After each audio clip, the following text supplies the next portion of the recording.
Let me tell you about a common problem that drives me crazy that leaders do. It's a huge mistake.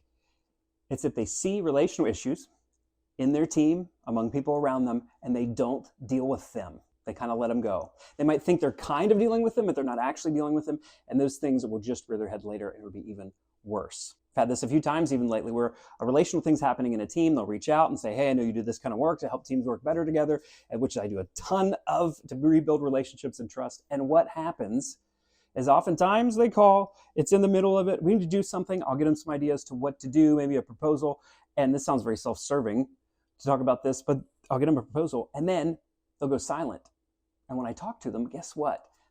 They'll usually say, yeah, you know what? I think it got a little better. I kind of talked to this person and said, hey, let's just be careful about that. And then we let it go. And guess what? We think we fixed it, but all we did was sweep it under the rug and nothing buried alive stays there willingly. It will bubble back up. The feeling, the frustration, the hurt, the pressure is going to remain. And it might be a couple of weeks, it might be several months before the thing comes back and it's going to explode worse than it did before. So if you are facing an issue, you know you have people on your team who are frustrated or having issues, you must as a leader deal with it. You have to take the courage and deal with it. Trust me, if you don't, it's only going to explode further down the road and it's going to be worse. Whatever the thing is right now that you're thinking of, the people or the situation that you think, I think it's okay, it is not.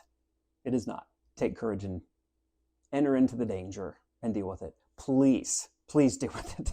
Trust me, you don't want it to get worse. You don't want it to get worse, and that's where it's headed. Okay? You as a leader have that responsibility to go first, to take courage, to help your people work well together.